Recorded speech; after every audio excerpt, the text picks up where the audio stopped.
pang inaantay nyo tiyan? Biyernes Santa. Tanong ni Tandang Luna.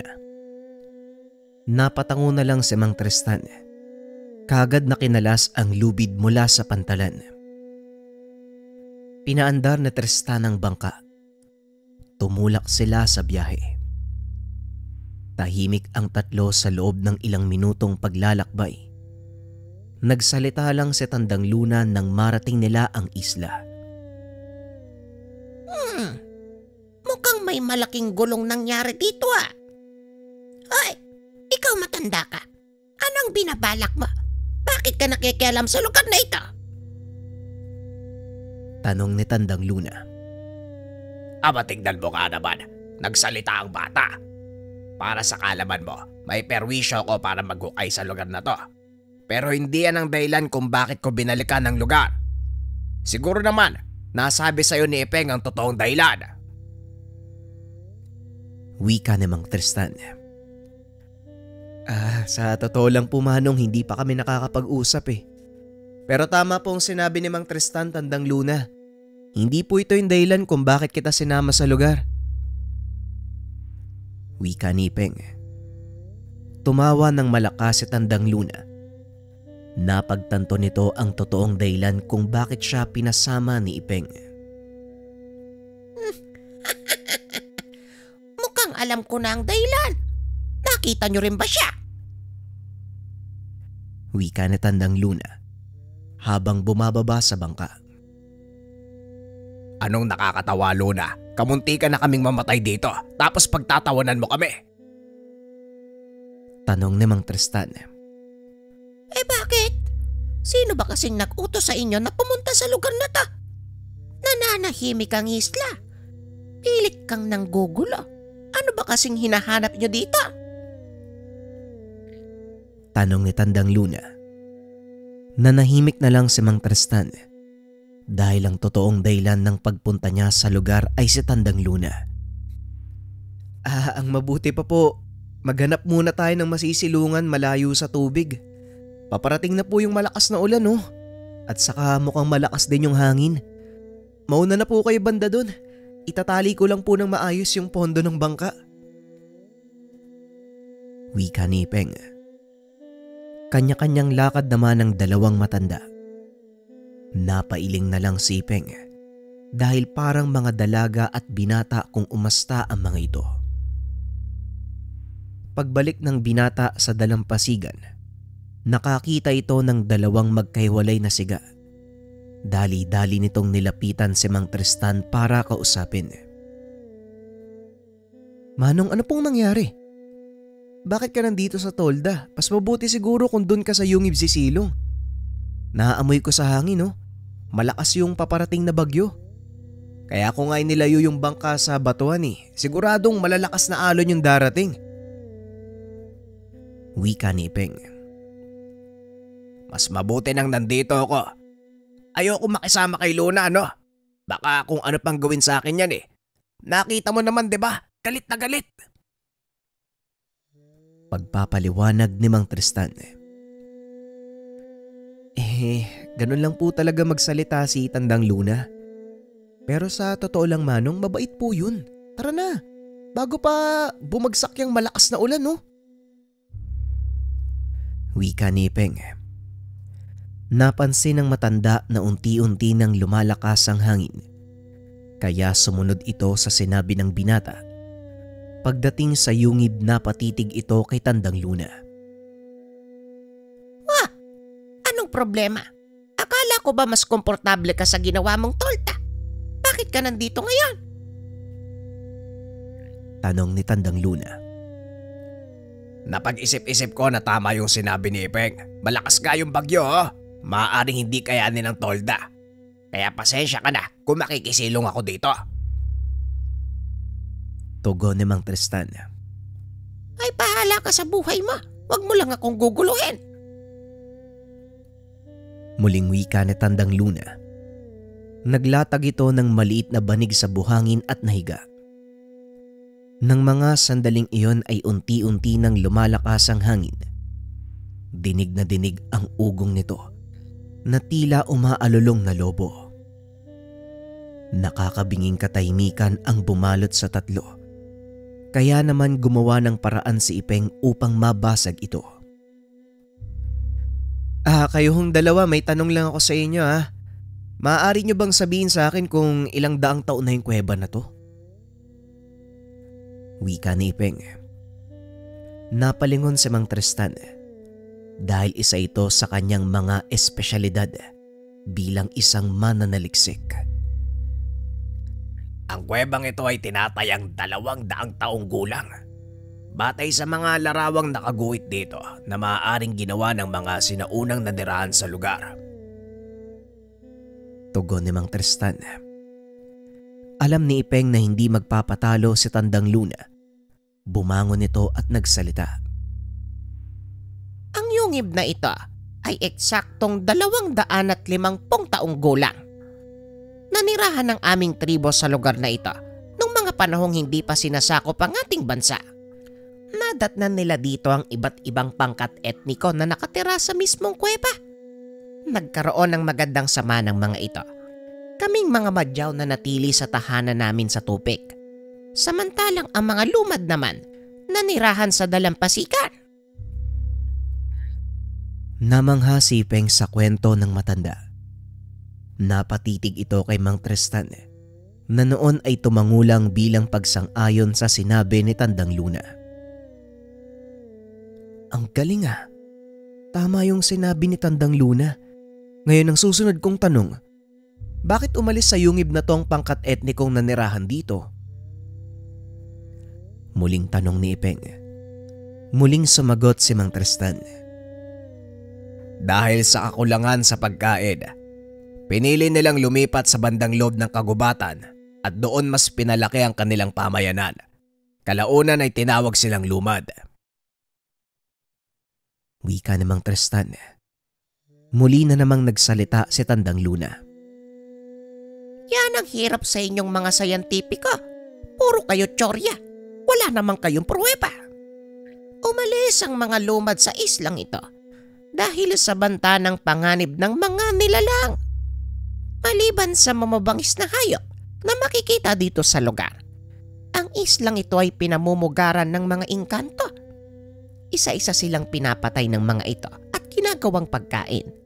Kaya bago pa man tuluyang maubos ang kanilang lahi, pinili nilang tumakas. Walang katotohanang namuhay sila sa bandang loob ng kapuluhang ito dahil ng mga panahong iyon, masyadong delikado kung gagawa kayo ng pamayanan sa loob ng makapal na kupat. Wika ni Tandang Luna. Dito lalong napukaw ang atensyon ni Ipeng. Alam niyang tama ang sinasabi ni Tandang Luna. Bakit naman po? Ano po bang meron sa kagubatan na yan, Tandang Luna? At saka bakit walang nakatira sa islang to? Simula nang... Hindi na naituloy ni Ipeng ang sasabihin. Alam niyang masamang alaala ito para kay Tandang Luna. Bago kami tuluyang manirahan sa katubigan sa paligid ng isla, may mga nakatira ng pangkat ng mga tao sa lugar. Ngunit sa pagdaan ng panahon, unti-unti silang nababawasan. Madalas nakakarinig ng malalakas na angil ang aming mga ninuno, lalo na sa tuwing magsasagawa ng pangangasong mga lumad. Pagpapaliwanag ni Tandang Luna. Kapwa hindi nagsasalita si Mang Tristan at Ipeng ng mga sandaling iyon. Inaantay nilang ituloy ng matanda ang kwento. Ngunit matagal bago muling nagsalita ang matanda. Kaya naman tinanong ito ni Ipeng. Tinuloy ng matanda ang kwento. Ayon dito, pumasok sa kagubatan ang pangkat ng mga lumad para mangaso. Isang beses sa loob ng isang buwan, binubuo ng ilang matitikas na kalalakihan ang grupo. Sa loob ng ilang araw, mangangaso ang mga ito. Sa tuwing bumabalik ang pangkat, iilan na lang ang natitira at kung minsan mga sugatan pa ito na tila sinalakay ng isang mabangis na nilalang. Sa pagtagal ng panahon, unti-unting nababawasan ang bilang ng mga lumad. Kaya nagpasya ang mga ito na umalis, lumipat sa malaking pulo. Naiwan sa lugar ang mga badyaw. Ni minsan hindi sinubukan ng mga itong pumasok sa kagubatan. Nakontento na lang ang mga ito sa pagkain ng isda at mga lamang dagat na nahuhuli sa kung saan sila nakatira. Walang nakakaalam kung anong nilalang ang sumasalakay sa mga mangangasong lumad. Hanggang isang araw, kusa na itong lumantad. Sinalakay nito ang tahanan ng pinakamalapit sa dalampasigan. Ayon sa mga nakakita, isa itong malaking nilalang na may makapal na balahibo. Kung titignan, para itong malaking unggoy. Ngunit matatalas ang mga ngipin at may mahabang mga kuko. Walang nakakakilala kung anong uri ng nilalang ang isang iyon. Para maiwasan ang dagdag na pinsala sa mga badyaw, pinili nilang lumayo ng tuluyan sa dalampasigan. Tama ang naging pasya ng mga ito dahil walang kakayahang lumangoy ang nilalang. Natatakot ito sa tubig alat. Sa pagtagal ng panahon, tuluyan nang nawala ang nilalang. Kasama ang banta ng panganib sa mga badyaw. Namuhay sila ng mapayapa sa lugar sa loob ng mahabang taon. Isang nilalang na naninirahan sa loob ng kakauyan. Mukhang may panibago na naman akong pag-aaralan. Wika namang Tristan. Matapos ay sumandal ito sa dingding ng kuweba. Tinakpa ng sombrero ang muka para matulog. Magpahinga ka na din, Ipeng. Hindi huhupa ang bagyong ito hanggang bukas. Wika na Tandang Luna. Napangiti ang binata dahil unti-unti niyang napagkukonekta ang dalawa. Alam nito na may kung anong nangyari sa nakaraan na maaaring nag-ugnay sa kanilang mga landas. Kinabukasan, maagang lumabas ng yungib si Ipeng. Humupa na ang bagyo, kaya pinuntahan nito ang bangka upang siguraduhing nasa maayos na kalagayan. Pagdating nito sa dalampasigan, nakahinga ng maluwag ang binata. Naroon pa rin ang bangka at walang natamong pinsala. Mula sa napakalakas na alon, babalik na sana ito sa dalawang kasama nang mapansin ang mga bakas ng paa sa buhangin. Alam ng binata na hindi ito paa ng tao. Mas malaki at tila may mahabang mga kuko sa paa. Sinundan nito ang yabag. Laking gulat ng binata dahil papunta ito sa yungib kung saan sila nagpalipas ng bagyo. Dali-daling bumalik ang binata sa kuweba. Nakitang tulog pa ang dalawang matanda. Nakita nitong papasok ang mga yabag sa loob ng yungib. Huminto ito sa mismong tabi ni Tandang Luna. Sa isip ng binata, maaaring ang alagang syokoy ng matanda ang may gawa ng bakas. Akmang lalabas na ito, nakarinig siya ng mahinang pag-angil at tila malakas na paghinga mula sa ilong. Marahang dinampot ng binata ang sulo. Sinindihan. Nanlaki ang mga mata ni Ipeng nang makita ang isang nilalang na nakahiga sa buhangin. Puno ito ng sugat sa katawan na tila ba nang galing sa isang matinding laban. Kahit natatakot, nanaig pa din kay Ipeng ang pagiging kalmado. Dahan-dahan itong ginising si Mang Tristan. Sinabihang huwag gagawa ng ingay. Matapos tinuro nito ang nilalang. Kasunod na ginising ng binata ay si Tandang Luna. Dahil malapit ito sa nilalang, hindi alam ni Ipeng kung papaano itong gigisingin nang hindi gumagawa ng ingay ang matanda. Dahan-dahan itong naglakad papunta sa tabi ni Tandang Luna. Marahang niyugyog ang katawan. Nagising naman ang matanda. Kagad tinakpan ng binata ang bibig nito. Tinuro niya ang nilalang. Nanlaki ang mga mata ni Tandang Luna. dahil ang nilalang na yun ay isang amumongo. Dali-daling lumabas ng yungib ang tatlo. Pagdating sa bukana ay saka sila nag-usap. Papaanong napunta sa yungib ang nilalang na yon? Ni hindi ko man lang siya naramdaman. Tanong ni Tandang Luna. Maging ako, hindi ko din naramdaman kung hindi pa ako ginising ni Ipeng. Wika ni Mang Tristan. Anong klaseng nilalang po ba yun? Ngayon lang ako nakakita ng ganun eh. Wika ni Ipeng. Yun ang nilalang na naging dahilan sa paglayas ng mga lumad dito sa isla. Ang tawag ng mga lokal sa kanya, amumongo. Wika ni Tandang Luna. Nanlaki ang mga mata ng dalawa, lalo na si Mang Tristan. Dahil ang pagkakaalam nito, alamat lang ang nasabing nilalang. Sa alamat ko lang naririnig ang kwento ng tungkol sa kanila. Ngayon napatunayan ko na mali ang nabasa ko sa libro. Wika ni Mang Tristan. Masyado kayong umaasa sa mga libro na isinulat lang ng mga taong walang kaalam-alam sa totoong pangyayari. Pero ang tanong dito ngayon, anong nangyari sa nilalang na yan? Wika ni Tandang Luna. Dali-daling kumuha ng malaking lubid si Ipeng upang ipangtali sa nilalang. Ano naman ang gagawin mo sa mga lubid na yan, Ipeng? Tanong ni Tandang Luna. Isang paraan lang para malaman eh. Tatanungin natin siya. Baka sakaling may makuha tayong kasagutan. Wika ni Ipeng. Muli itong pumasok ng yungib at nilapitan ang nilalang. Tatalian na sana nito ang mga kamay nang mapansin ang malubhang sugat nito sa dibdib. Napagtanto ng binata na wala na itong kakayahan pang manakit o kumilos man lang. Oh, anong problema? Bakit hindi mo talian ang mga kamay? Tanong ni Tandang Luna. Sa palagay ko po hindi na kailangan.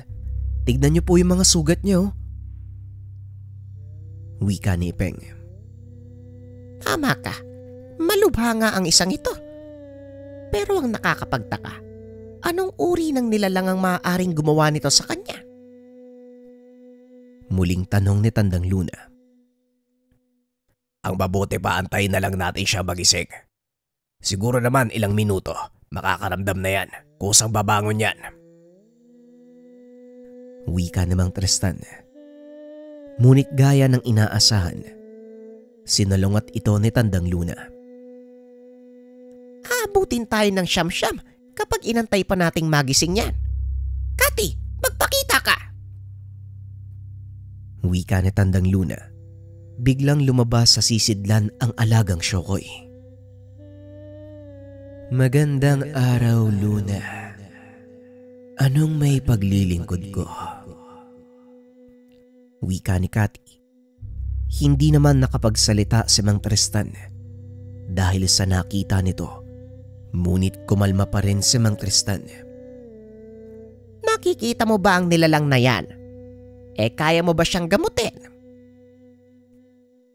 Nanlaki ang mga mata ni Kati nang makita ang amumongo. Isang amumongo. Anong ginagawa niya dito? At bakit mo ipapagamot sa akin ng isang mabangis at mapaminsalang nilalang? Tanong ni Kati. May ilang katanungan lang ako para sa kanya. Kaya pakiusap, Kati. Gawin mo kung anong kaya mong gawin. Ay sa ngayon hindi siya makakakilos dahil sa malubhang mga sugat. Kailangan kong malaman kung anong nangyari. Hanggat maaari, isantabi niyo muna ang hidwaan ng inyong mga angkan.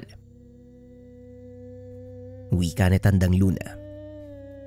Kaagad namang sumunod si Kati. Gamit ang kakayahang magpagaling, binalot nito ng tubig ang katawan ng amumongo. Mag-aantay na lang tayo. Sa oras na maghilom ang sugat niya, kusa na itong magigising. Huwag kang mag-alala, Luna, dahil hindi siya makakalabas sa tubig na nakabalot sa kanyang katawan. Wika ni Cathy. Naupo ang tatlo sa harap ng walang malay na nilalang. Samantalang si Cathy naman, nanatiling nakabantay sa tabi nito. Nagtataka si Ipeng dahil may hawak itong sibat. Cathy, kung hindi mo mamasamain, maaari ko bang malaman kung bakit nilabas mo yung sibat? Tanong ni Ipeng. Hindi akalain ni Tandang Luna na direktang tatanungin ni Ipeng si Cathy tungkol sa hawak nitong sandata. Naninigurado lang na walang mapapahamak sa inyo kung sakaling may gawing hindi ka nais-nais ang nilalang na ito. Wika ni Cathy. Hindi rin inaasahan ni Tandang Luna na sasagot sa katanungan si Cathy. Kadalasan ay hindi ito nakikipag-usap sa iba maliban sa matanda. Kamangha-mangha. Ginulat mo ko, Cathy. Hindi ko akalaing sasagutin mo ang tanong ni Ipeng. Wika ni Tandang Luna. Napalingon naman si Cathy. Tinignan si Tandang Luna sabay wika ng, ikaw din ang nagsabi sa akin na kapag merong katanungan, sagutin. Wika ni Cathy. Natahimik ang matanda sa sinabi ng nilalang. Samantalang si Mang Tristan naman, nawala na ng tuluyan ang takot kay Cathy. Natawa ito nang sumagot ng pilosopo sa matanda. Ilang sandali pa ay dahan-dahan ng kumilos ang nilalang. Kaagad na tinutok ni Cathy ang sibat dito. Ay sana lang, marunong magsalita ng lengguwahe ng tao ang isang ita.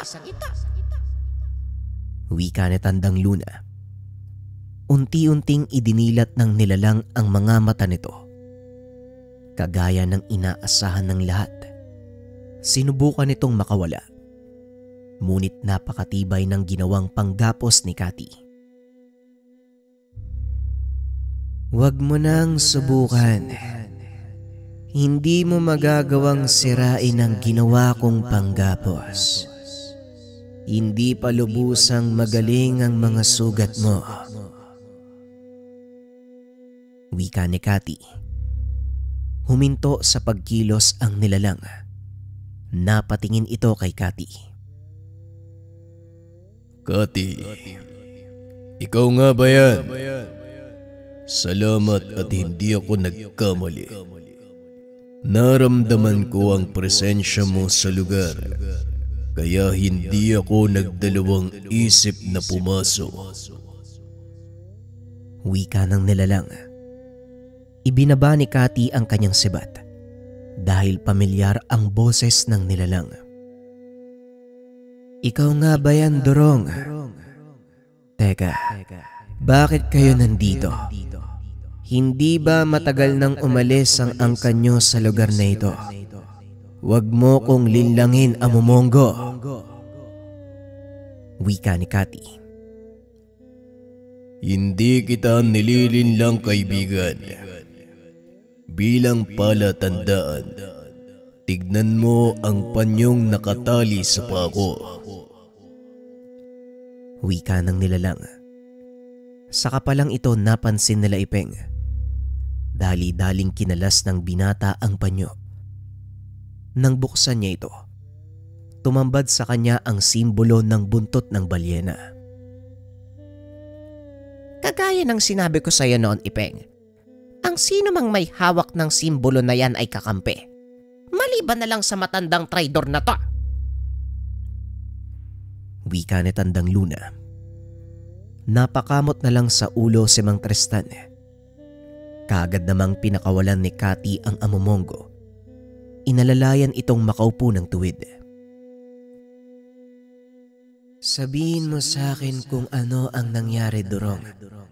Alam kong hindi kayo magagawi sa dalampasigan nang walang dahilan. Wika ni Cathy. Tama ka, kaibigan. Hindi nga kami magagawi sa lugar na ito kung hindi sinalakay ng angkan mo ang aming tirahan. Wika ni Dorong. Nanlaki ang mga mata ni Cathy sa sinabi ng kaibigan. Hindi kita maintindihan. Paano kayong sasalakayin ng aking mga kalahi? Alam nating pareho na may kasunduan sa pagitan ng mga Amomongo at Shokoy. Tanong ni Cathy. Alam ko, kaibigan, at hindi ako naniniwalang pakana ito ng inyong pinuno. Ito ang tinuklas ko.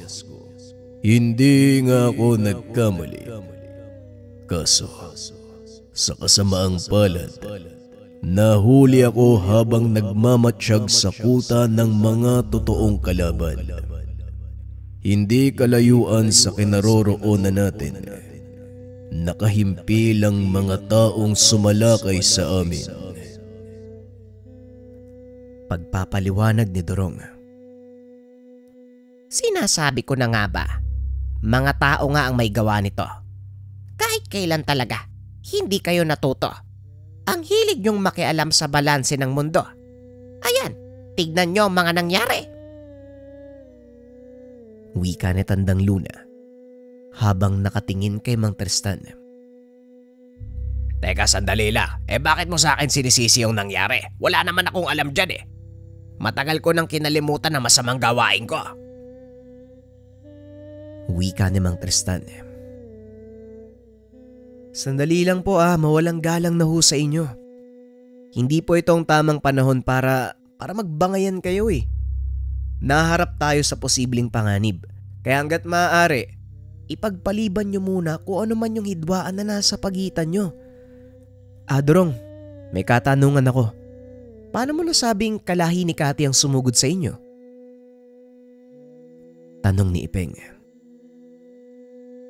May ilang kalahi si Cathy na umanib sa mga tao. Sa hindi ko malamang dahilan, alam kong hindi yun gagawin ng mga gaya ni Cathy. Maliban na lang kung may isang makapangyarihang nilalang ang nagmamanipula sa kanila. Wika ni Dorong. Tama ang sinabi ni Dorong. Marahil may isa sa mga taong sinasabi niya ang may kaalaman sa lihim na karunungan. Ito ang kailangan kong alamin. Ipeng, samahan mo kami ni Cathy. Ikaw namang matanda ka. Maiwan ka dito kasama ng Amomongo. Wika ni Tandang Luna. Kaagad namang lumakad ang mga ito. Sakay ng bangka ni Ipeng. Binaybay nila ang karagatang nakapalibot sa isla. Hindi kalayuan natanaw ng mga ito ang sinasabing kuta ng pangkat. Cathy, kailangan nating makalapit sa bahaging iyon nang hindi tayo namamataan. Wika ni Tandang Luna. Kaagad namang kumilos ang nilalang. Binalot ng sabulag ang malaking bangka. 5 minuto lang ang kayang itagal ng sabulag na ito, Luna. Kaya kung ano man ang pakay mo, bilisan mo ang kilos. Wika ni Cathy. Huwag kang mag-alala dahil hindi naman ako bababa ng bangka. Kailangan ko lang makalapit ng tama para makita kung sino ang mga taong ito. Malakas ang kutob ko. Kilala ko ang may gawa ng lahat. Wika ni Tandang Luna. Marahang nilapit ni Ipeng ang bangka sa dalampasigan. Mabuti na lang, nasa kantiladong bahagi sila ng karagatan.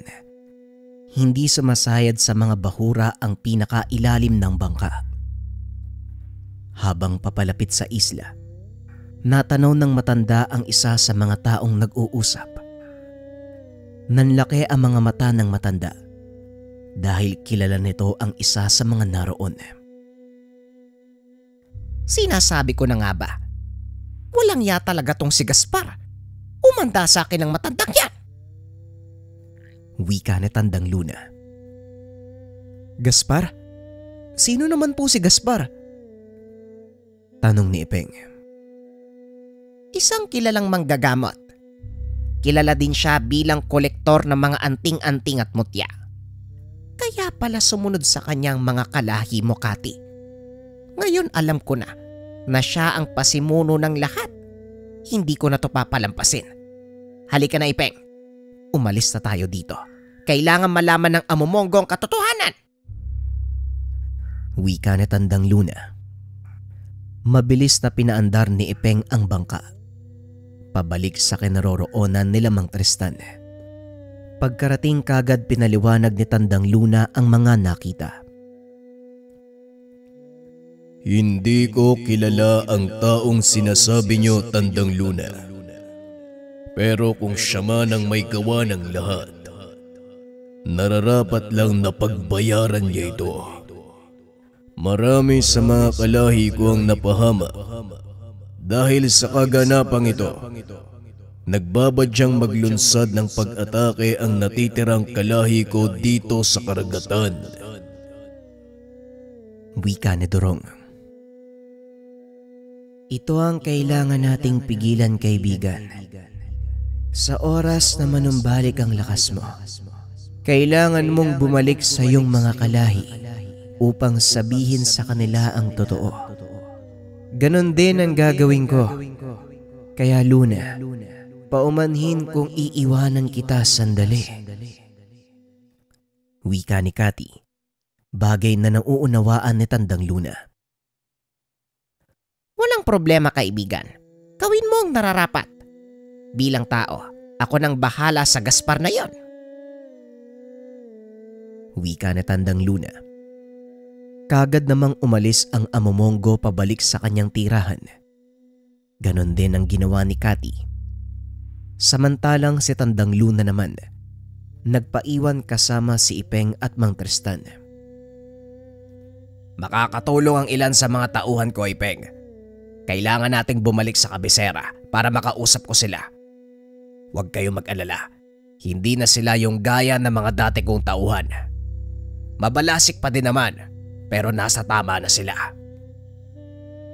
Wika ni Mang Tristan. Ay mabuti naman kung ganon.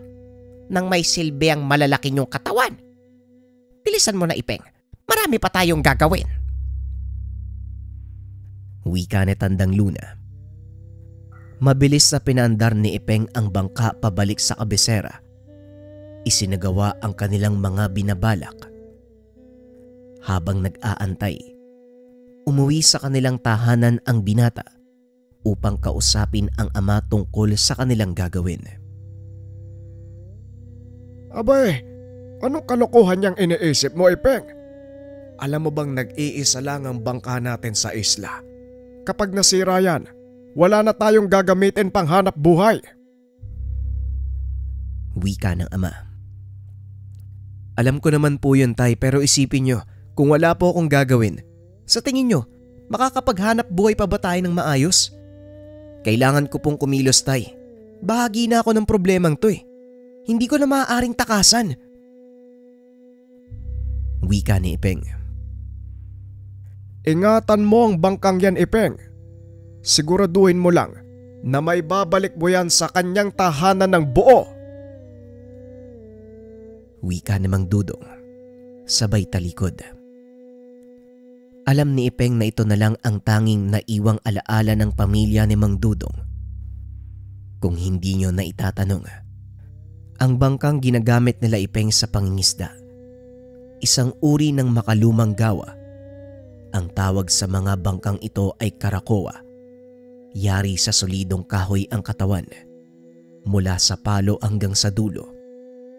Ang mga sinaunang modelo ng bangkang ito, mula pa sa kapanahunan bago sakupin ng mga Espanyol ang bansa. Sinasabing isa sa pinakamatibay na gawa ng ating mga ninuno ang karakoa. Kaya nitong sumuong sa pinakamalakas na daluyong dahil sa taglay na bigat. Ang balanse nito ay walang alon ang maaaring makapagpataob. Balik tayo sa kwento.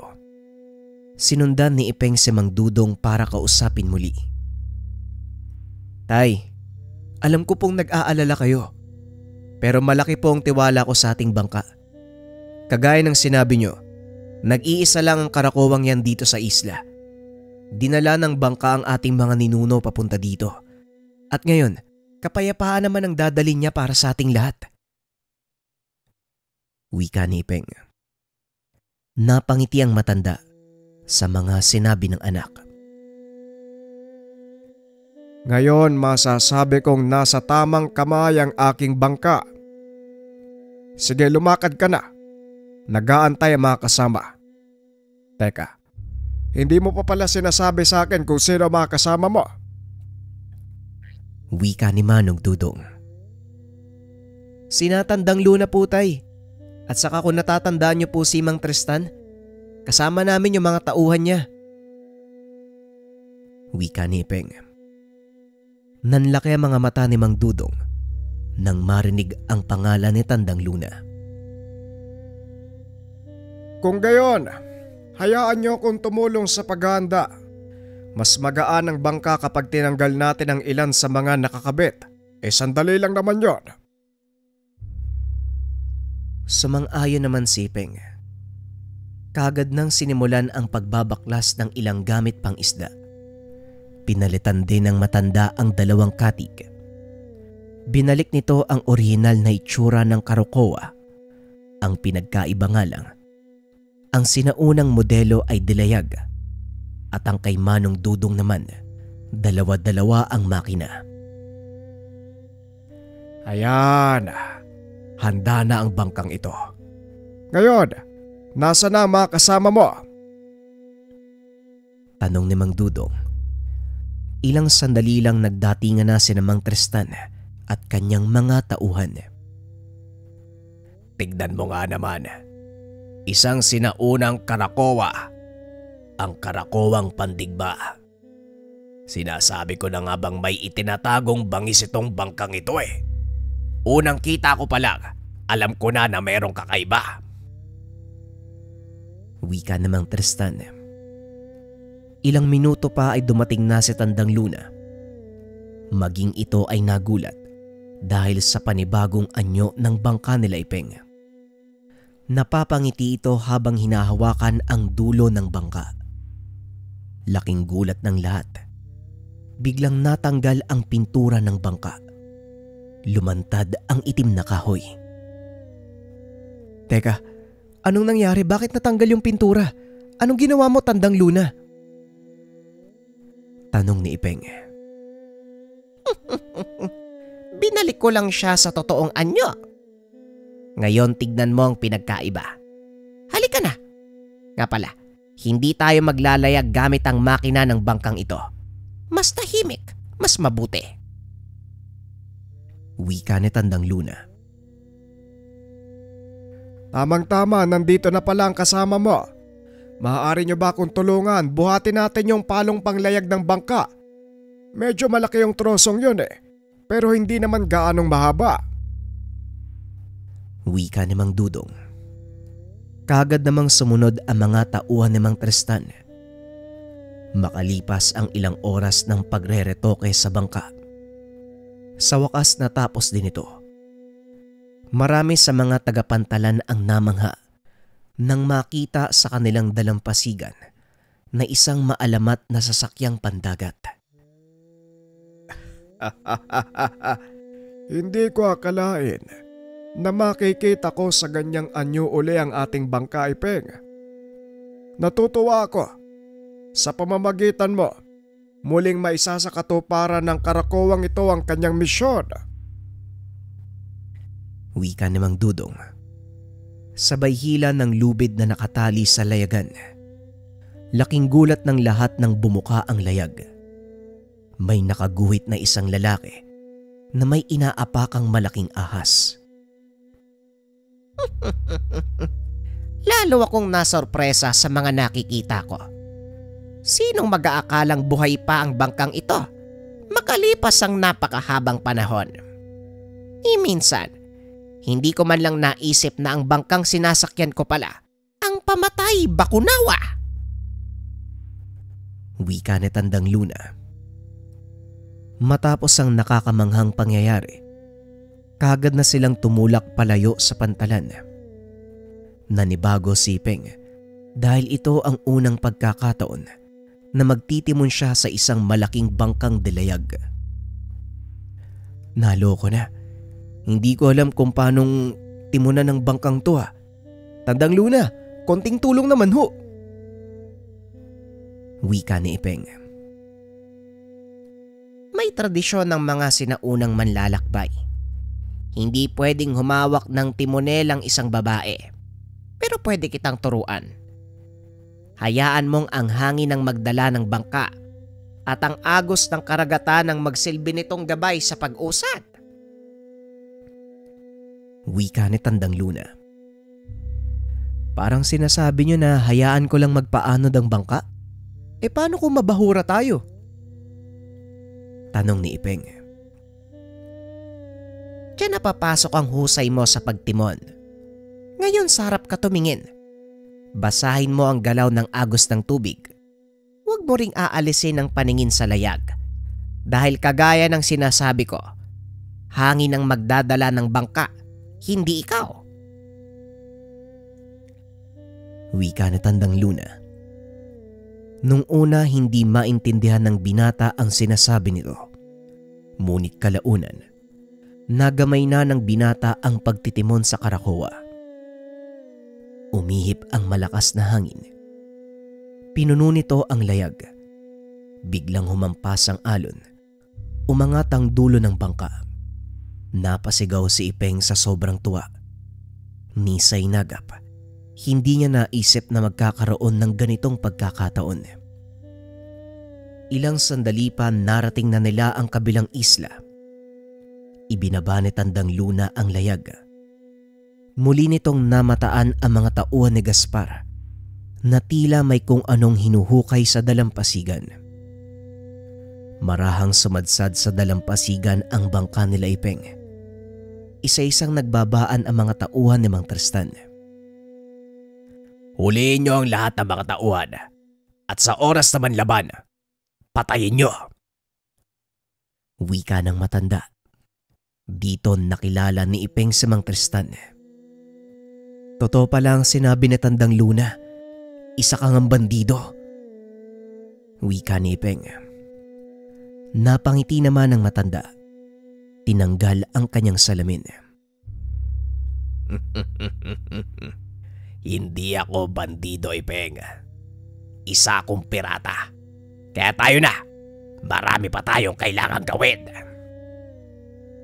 Wika ni Mang Tristan. Kagad itong bumaba ng bangka. Sinundan ang kanyang mga tauhan. Bitbit ang mahabang itak at pistola. Napapalunok ng laway ang binata dahil hindi nito lubos akalain ganon kalupit sa pakikipaglaban si Mang Tristan. Kahit matanda na si Tristan, hindi pa rin kumukupas ang husay nito sa pakikipaglaban. Sayang lang, hindi pinag-adya ng tadhana ang aming kapalaran.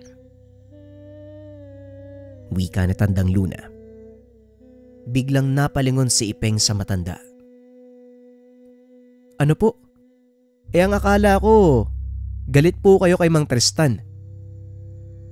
Tanong ni Ipeng. Oo, galit ako sa kanya. Dahil sa loob ng mahabang panahon, hindi man lang siya gumawa ng paraan para hanapin ako. Mas inuna niya pa yung pangungulimbat at pamimirata. Wika ni Tandang Luna. Sa kalagitnaan ng pag-uusap nila ay dumating si Cathy. Meron siyang dalang masamang balita. Alam kong hindi ka maniniwala sa sasabihin ko. Ngunit nasa panig ng mga kalaban ng Bakunawa. Wika ng nilalang. sinasabi mo? Paanong nangyari yon? Walang sinusunod na Panginoon ng Bakunawa. Paano siyang papanig sa mga kalaban? Tanong ni Tandang Luna. Yan din ang nasa isip ko, Luna. Pero wala akong makuhang kasagutan. Wika ni Cathy. Maya-maya pa ay nagpakita sa dalampasigan si Dorong. Napaalam ko na sa aking mga kasamahan ang nangyari. Handa silang umanib sa atin. Ikaw, Cathy, anong nangyari sa lakad mo? Tanong ni Dorong. Kagaya ng sayo, handa ring umanib sa atin ang mga kalahi ko. Lalo pat kalaban natin, maging ang Bakunawa. Tugon ni Cathy. Tama nga ang sinabi ng isa sa mga kasama ko. May hawak ngang bertud si Gaspar. Kung gayon, kailangan ng iba yung paghahanda. Hindi dapat makatakas ang taong iyon. Muling wika ni Dorong. Isa-isang naglabasan mula sa gubat ang mga amumongo. Ganon din ang mga kalahi ni Cathy.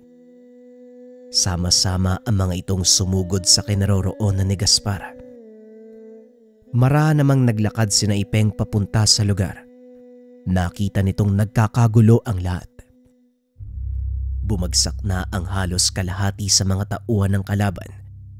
Ngunit ang pinakamalaking problema, ang mga kalahi ni Cathy na nasa ilalim ng kapangyarihan ni Gaspar. Hindi ko sila maaaring patayin dahil wala sila sa sariling wisyo. Mahihirapan tayo sa labang ito. Wika ni Cathy. Sandali lang, Cathy. Sabihan mo mga kasama nating magsipag-atras. Ako na ang bahala. Wika ni Tandang Luna. Inilabas nito ang maliit na sisidlan. Nagbulong ng dasal sa dibdib. Inihip niya ito. Narinig ng mga syokoy ang tunog. Kaagad ibinaling ang atensyon sa matanda. Cathy, tumayo ka sa harapan ko at wag na wag kang magpapakita ng takot sa kanila. Ikaw ang titignan nilang pinuno pagkatapos ng gagawin ko. Wika ni Tandang Luna. Sinunod ito ni Cathy. Hinawakan ng matanda ang kanyang likod at itinulak papunta sa tubig. Kaagad namang nagsipagsunuran ang mga kalahi nito. Ganun lang kadaling pasunurin ng mga syokoy. Sa palagay ko alam mo din ito. Hindi ba, Gaspar? Wika ni Tandang Luna habang nakatingin sa isang lalaki.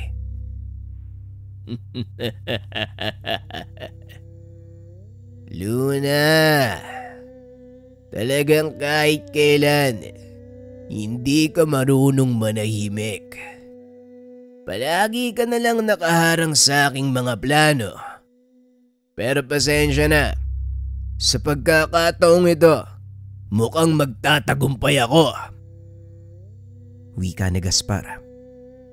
Tinaas nito ang kanyang kamay. Lumaki ang alon. Mabilis na tumakbo sina Tandang Luna papunta sa mataas na bahagi ng isla. Huwag mong ipagmalaki sa akin ang kakarampot mong kapangyarihan. Dahil hindi lang ikaw ang may kakayahan na gumawa ng daluyong. Wika ni Tandang Luna. Kinumpas nito ang kanyang kamay. Biglang tumaas ang tubig sa likod ni Gaspar. Sa pagkakataong iyon, napaligiran siya ng mataas na pader ng tubig. Anong problema? Mukhang hindi ka na makakaalis dyan. Bakit hindi mo tawagin ang Bakunawa? Wika ni Tandang Luna. Pasalamat ka. Hindi pa ito ang tamang panahon. Magantay ka dahil darating din tayo dyan. Kahit mapatay mo man ako ngayon, hindi na masisira ang kasunduan namin ng Bakunawa palulubugin niya ang lahat ng mga isla sa lugar na ito. Wika ni Gaspar. Kasunduan. Anong sinasabi mo? Kahit kailan, hindi makikipagkasundo ang Bakunawa. Wika ni Tandang Luna. Diyan ka nagkakamali. Hawak ko ang perlas na pagmamay-ari ng angkan mo. Baka nakakalimutan mo kung ano ang kayang gawin ng hiyas na ito. Wika ni Gaspar. Nanlaki ang mga mata ni Tandang Luna dahil matagal na nitong hinahanap ang hiyas. Ito ang dahilan kung bakit ako naghukay sa kabilang bahagi ng isla. Nagkamali ako ng lugar. Dito sa bahaging ito, inilibing ng mga ninuno mo ang hiyas ng pusod ng karagatan. Wika ni Mang Tristan. Walang yaka talaga. Bakit mo ipinagkaloob kay Bakunawa ang hiyas? Hindi mo alam ang magiging kapalit ng ginawa mo. Wika ni Tandang Luna. Ipinaglapat nito ang kanyang dalawang kamay. Tuluyang nilunod si Gaspar. Ngunit sa kabila ng kakapusan ng hangin, nagagawa pa din itong tumawa hanggang sa tuluyang malagutan ng hininga. Isa-isang nagsipagbalikan sa bangka ang mga tauhan ni Mang Tristan. Ang ilan sa mga ito ay sugatan. Ganon din ang mga syokoy. Pati na rin ang amumonggong tumulong. Nagpaalam na ang mga ito dahil nagawa nilang talunin ang tauhan ni Gaspar. Kailangan muna nating bumalik sa kabisera. Marami sa ating mga kasama ang sugatan. Wika ni Mang Tristan. Pagdating sa pantalan, kaagad silang nagtungo sa tahanan ni Mang Dudong. Nagulat naman ang matanda dahil sugatan ang ilan sa mga kasama ng anak. Ipasok niyo sa bahay ang mga sugatan. Magpapatawag ako ng doktor.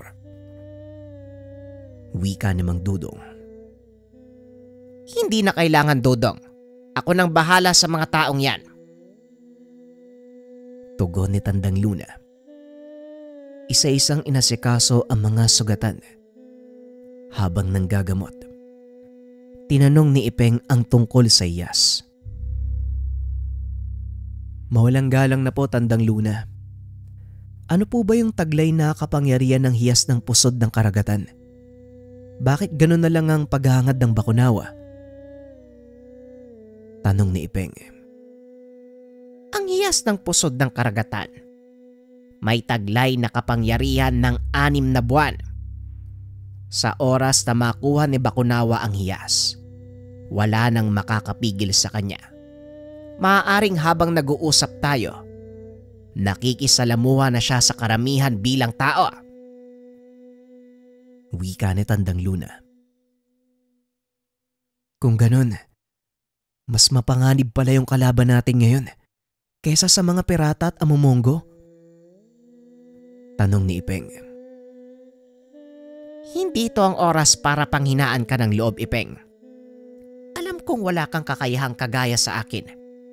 Pero nakikita ko sa iyo ang kakaibang katapangan ng isang bayani. Huwag kang mag-alala. Hindi ka papabayaan ng karagatan. Wika ni Tandang Luna. Muli itong nagpatuloy sa panggagamot. Hating gabi na nang matapos ang gamutan. Kasalukuyang namamahinga ang mga sugatan. Si Ipeng naman ay naupo sa kanilang bangka. Pinuntahan ni Tandang Luna ang binata at kinausap. Masyado kang nag-aalala. Ngayong nasaan yung tao si Bakunawa, mas madali siyang labanan. Alam mo bang ito ang totoong pangarap ng ambisyosong ahas na yon? Kaya niya kinain ang 6 na buwan ng mundo dahil sa paniniwalang magiging tao siya. At ang hiyas ng pusod ng karagatan nakatago sa gitna ng isa pa sa mga buwan. Isa-isa niyang kinain ng buwan hanggang sa iisa na lang ang natira.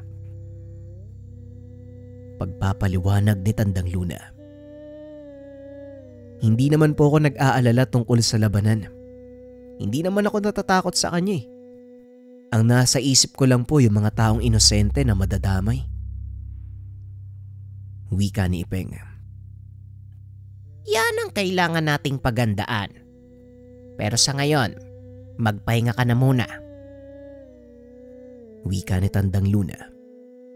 Napabuntong hininga si Ipeng dahil hindi nito lubos akalain na aabot sa ganitong antas ang kanilang kakaharapin. Pasensya na Tandang Luna pero hindi ko maiwasang mag-alala eh. Dahil isang bathala ang kalaban natin. Sinong nasa katinoan ng makikipagsuntukan sa isang bathala? Wika ni Ipeng. Tumawa ng malakas si Tandang Luna. Yan ang nagustuhan ko sa ugali mo, Ipeng. Dahil nakukuha mo pang magpatawa sa kabila ng mabigat na problema. Wika ni Tandang Luna. Kagaya nga ng sinabi nyo, hindi naman kailangan dibdibin ang lahat, diba? Tama po kayo, Tandang Luna. Siguro, may isip naman tayong paraan para talunin si Bakunawa. Wika ni Ipeng. Matapos ang usapan ng dalawa, nanatili si Ipeng sa bangka. Nagpa siyang doon matulog. Nakatitig sa kalangitan ng binata. Hindi nito namamalayang unti-unti nang naaanod ang bangka papunta sa laot. Sinadyang kalasin ni Tandang Luna ang pondo sa kahilingan ni Cathy. Ilang minuto ang nakalipas, biglang narinig ni Ipeng ang tinig ni Cathy. Pasensya na kung nagambala ko ang pagpapahinga mo, binata. May nais akong talakayin sa'yo. Wika ni Cathy. Napabalikwa si Ipeng at kamuntikan nitong mahulog. Laking gulat ng binata dahil napakalayo nito sa pantalan. Walang problema, pasensya na din ha. Nagulat ako eh. Ano bang gusto mong pag-usapan? Tanong ni Ipeng. Tungkol ito sa kahilingan ni Tandang Luna.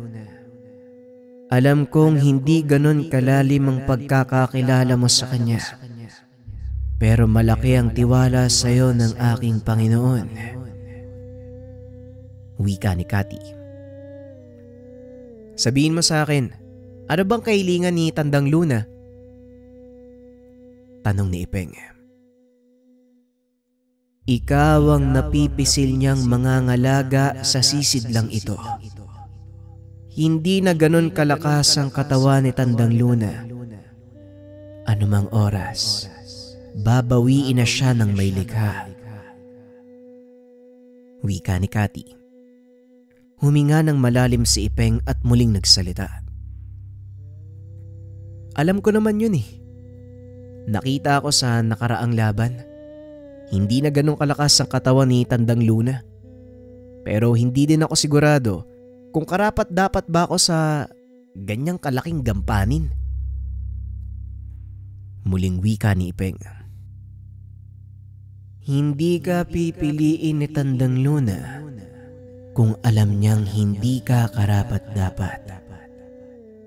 Magtiwala ka sa sarili, Ipeng, sapagkat may nakikita sa iyo ang ibang tao na hindi mo nakikita sa sarili mo.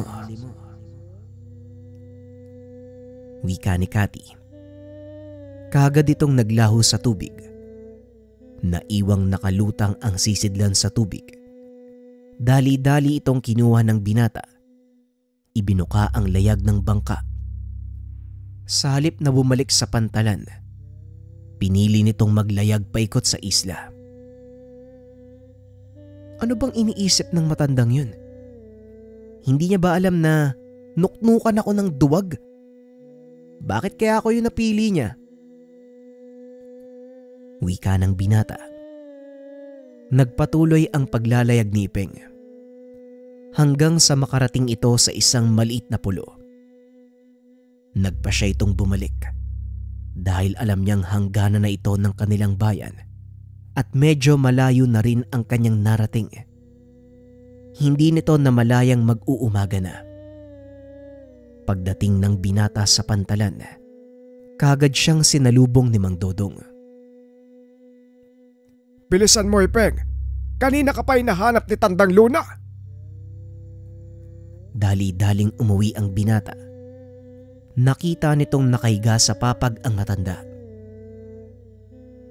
Ano pong nangyari sa inyo, Tandang Luna? Tanong ni Ipeng. Pasensya ka na, Ipeng. Medyo masama ang pakiramdam ko. May ipapagawa sana ako sa'yo kung hindi naman kalabisan. Wika ni Tandang Luna. Ano naman po yun? Ano po yun, Tandang Luna? Maaari ka bang pumunta sa bangka ko at kunin ang mga gamit na nakalista sa papel na ito? Wika ni Tandang Luna. Kagad namang sumunod si Ipeng. Pagdating nito sa bangka ng matanda, ang unang bumungad sa kanya, watawat na may nakaguhit na buntot ng isda. Tinignan ng binata ang listahan. Isa-isang hinanap ang mga bagay na nakalista. Ang una, malong na pagmamay-ari ng matanda. Ikalawa, ang maliit na sisidlang kahoy. Ikatlo, ang kulay itim na telang nakatupi. Ikaapat, ang maliit na punyal na gawa sa buto ng pating. Ang ikalima, isang patalim na gawa sa ginto. Matapos makuha ang mga kagamitan, dali-dali itong umuwi at pagdating sa tahanan, kagad nitong inabot sa matanda ang mga gamit. Tandang Luna, nandito na po yung mga pinapakuha nyo. Wika ni Ipeng. Kaso nga lang. Ito na yung promise ko sa inyo mga kabayan dahil sobrang dami nagme-message sa Facebook page regarding dito sa ating t-shirt Likha Acid Wash, pati na rin sa ating cargo pants Likha Acid Wash. Pakita ko muna yung t-shirt. Sa harapan niya meron tayong signature design ng likha natin. Sobrang ganda niyan. Pakita ko ng close-up yung pagka-acid.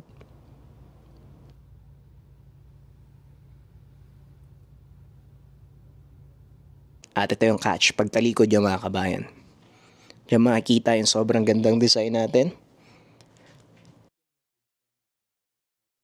Yung design sa likod ng t-shirt, may hidden message yan. Makikita nyo kapag tinitigan nyo. At syempre yung ganda ng pants natin, kitang-kita naman. Kayo nang bahala mag-design or kung ibang t-shirt yung gusto yung suotin, pwede yan. Meron tong apat na pockets, 1, 2, 3, and 4. Tapos sa baba niya, meron tong adjustan. Kung sakaling gusto nyong sikipan, pwede. Itong t-shirt na to and cargo pants mga kabayan ay limited lang. Ano ibig sabihin nun? Maaaring yung produce ko ngayon, hindi ko na i-produce uli. Kaya para sa lahat ng interesado, mag-message na kayo kasi naka-free shipping tayo. Hanggang Monday, July 22. Kung bibili kayo ng t-shirt, free shipping na. Kung pants lang, free shipping na. Ganun ko kayo kamahal. Sa lahat ng interesado, message na. Peace.